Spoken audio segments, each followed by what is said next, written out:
Welcome to affairs alchemy. आज 10 जुलाई 2026 है और आज हम 10 जुलाई 2026 के जितने भी करंट अफेयर्स के इंपॉर्टेंट क्वेश्चंस बनेंगे वो सब आज हम इस वीडियो में डिस्कस करेंगे और एग्जाम पॉइंट ऑफ व्यू से उनसे रिलेटेड जितने भी इंपॉर्टेंट फैक्ट्स होंगे वो सब भी मैं आपको इस वीडियो में कवर करूंगा, तो वीडियो के एंड तक बने रहेगा। तो हमारा पहला क्वेश्चन है, हाल ही में उस्ताद बिस्मिल्लाह खान युवा पुरस्कार 2025 से किसे सम्मानित किया गया? तो इसका सही आंसर होगा ऑप्शन बी, आचार्य रणछोड़ लाल गोस्वामी। तो अभी तो अहमदाबाद के आचार्य जो हैं रणछोड़ लाल गोस्वामी को उस्ताद बिस्मिल्लाह खान युवा पुरस्कार 2025 के लिए चुना गया है, उनको उनसे सम्मानित किया गया। उन्हें हवेली संगीत के संरक्षण एवं संवर्धन में योगदान के लिए यह सम्मान दिया गया है। यह पुरस्कार जो है संगीत नाटक अकादमी द्वारा युवा कलाकारों को प्रदान किया जाता है। इसका उद्देश्य है भारतीय शास्त्रीय एवं पारंपरिक कला के युवा प्रतिभाओं को प्रोत्साहित करना। संगीत नाटक अकादमी की स्थापना कब हुई थी? इसकी स्थापना हुई थी 1953 में। इसका मुख्यालय कहाँ है? इसका मुख्यालय है नई दिल्ली में। हवेली संगीत जो है मुख्यतः पुष्टि मार्ग की भक्ति परंपरा से जुड़ी संगीत शैली है। उस्ताद बिस्मिल्लाह खान जो है विश्व प्रसिद्ध शहनाई वादक थे और उन्हें भारत रत्न दिया गया था।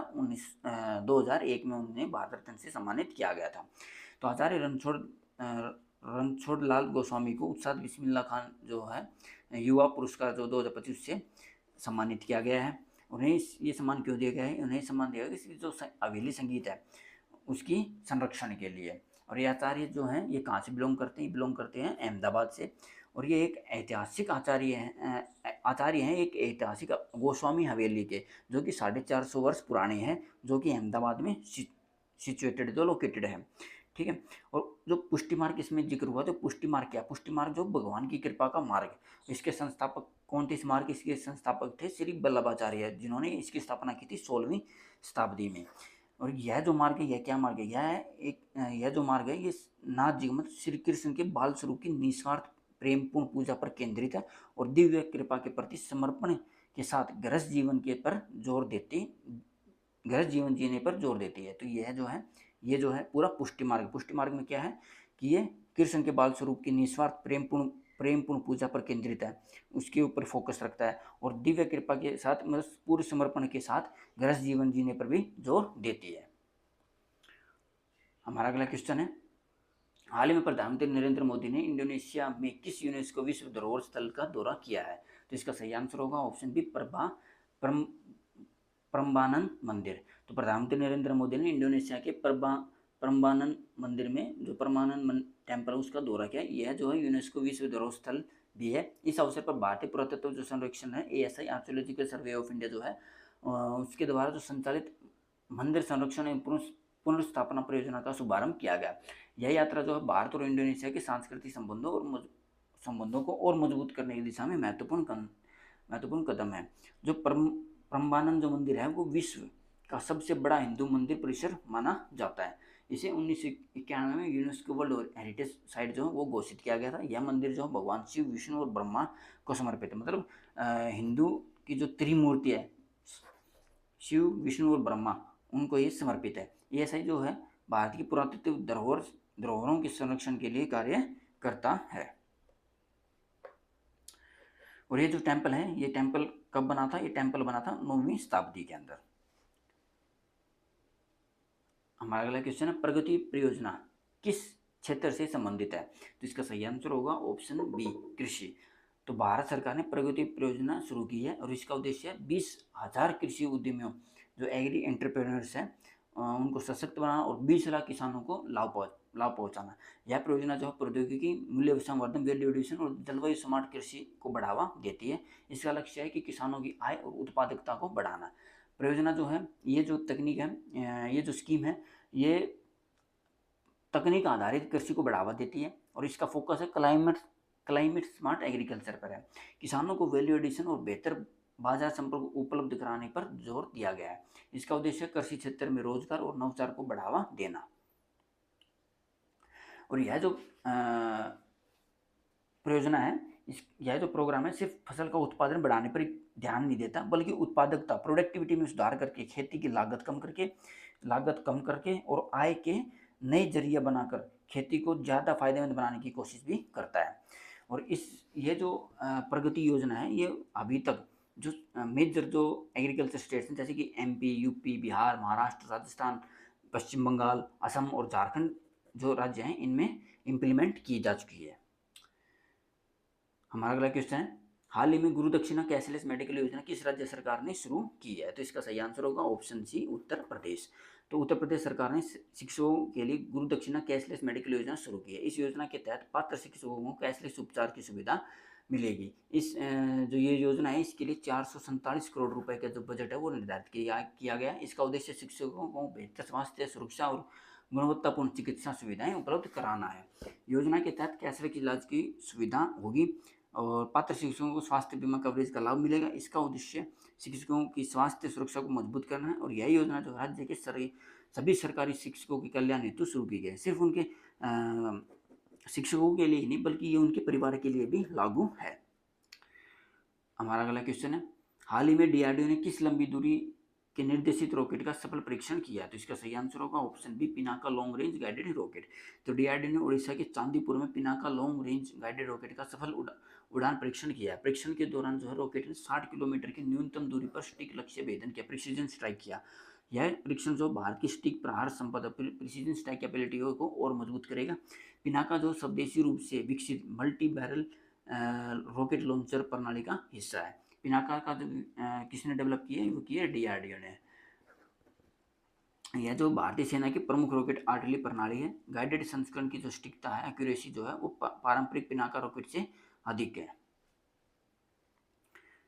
हमारा अगला क्वेश्चन है, हाल ही में साउथ इंडियन बैंक के प्रबंध निदेशक एवं मुख्य कार्यकारी अधिकारी के रूप में किसे नियुक्त किया गया? तो इसका सही आंसर होगा ऑप्शन बी, महेश पई।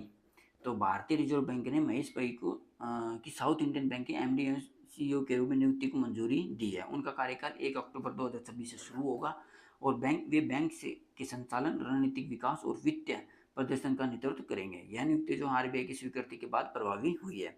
साउथ इंडियन बैंक की स्थापना जो है 1929 में हुई थी और बैंक का मुख्यालय वो त्रिशूर, केरल में स्थित है।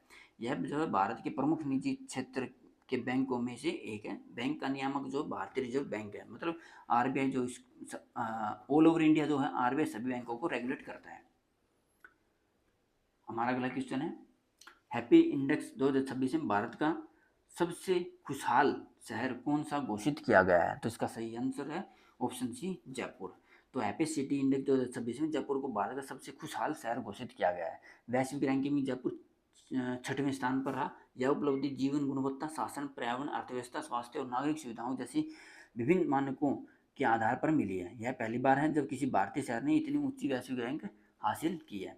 हैप्पी सिटी इंडेक्स शहरों का मूल्यांकन जीवन गुणवत्ता और इन सबको मानकों पर उनको मेजर करता है। जयपुर को पिंक सिटी के नाम से भी जाना जाता है और जयपुर जो है राजस्थान की राजधानी भी है, कैपिटल भी। यूनेस्को ने 2019 में जयपुर को वर्ल्ड हेरिटेज सिटी का दर्जा भी दिया था।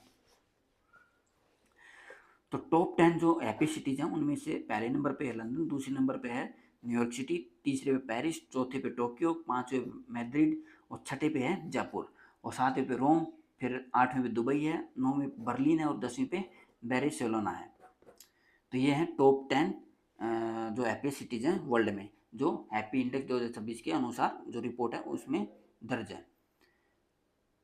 हमारा अगला क्वेश्चन है, जून 2027 में आयोजित होने वाला ग्लोबल एआई समिट किस शहर में आयोजित किया जाएगा? तो इसका सही आंसर होगा ऑप्शन बी, जिनेवा। तो स्विट्जरलैंड ने ग्लोबल एआई समिट 2027 आयोजित करने की घोषणा की है। यह शिखर सम्मेलन जो है 21 से 22 जून 2027 को जिनेवा में आयोजित होगा। इसका आयोजन जो ITU AI for good global summit के साथ किया जाएगा। सम्मेलन का उद्देश्य है जिम्मेदार, सुरक्षित और समावेशी AI के लिए वैश्विक एजेंडा तैयार करना। ITU की फुल फॉर्म है इंटरनेशनल टेलीकम्युनिकेशन यूनियन, संयुक्त राष्ट्र की एक विशेष एकीकृत एजेंसी है। ITU का मुख्यालय जिनेवा, स्विट्जरलैंड में स्थित है। AI for good global summit का उद्देश्य है AI का मानव कल्याण के लिए उपयोग के लिए बढ़ावा देना, न कि इसका दुरुपयोग किया जाए। जिनेवा को अंतर्राष्ट्रीय कूटनीति, इंटरनेशनल डिप्लोमेसी का प्रमुख केंद्र माना जाता है। हमारा अगला क्वेश्चन है, हाल ही में भारत किस क्षेत्र में विश्व का सबसे बड़ा GCC हब बना है? तो इसका सही आंसर होगा ऑप्शन बी, रिटेल एवं FMCG। तो भारत रिटेल एवं FMCG क्षेत्र में विश्व का सबसे बड़ा GCC global capability centre hub बन गया है। GCC में कंपनियां IT, research, data analytics, finance और बिजनेस ऑपरेशन जैसे कार्य करते हैं। कंपनियां इसके अंदर जो कंपनियां होंगी वो करेंगी IT का, रिसर्च का, डाटा एनालिसिस, फाइनेंस और बिजनेस ऑपरेशन जैसे कार्य करते हैं। भारत की जो कुशल कार्यबल है, स्किल्ड वर्कफोर्स जो और मजबूत डिजिटल इंफ्रास्ट्रक्चर इसकी प्रमुख वजह है। जीसीसी का जो पुराना नाम था वो था global in house centre, GIC था। भारत दुनिया में GCC का सबसे बड़ा केंद्र बनकर उभरा है।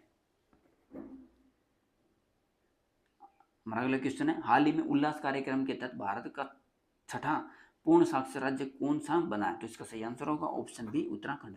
तो उत्तराखंड जो है उल्लास कार्यक्रम के तहत भारत का छठा पूर्ण साक्षर फुल्ली लिटरेट लिटरेट जो राज्य बना है। इस उपलब्धि के लिए राज्य ने 95% से अधिक साक्षरता दर हासिल की है। इसका उद्देश्य वैश्विक शिक्षा और सर्वजन साक्षरता को बढ़ावा देना है। उल्लास का फुल फॉर्म होगा understanding of life long learning for all in society.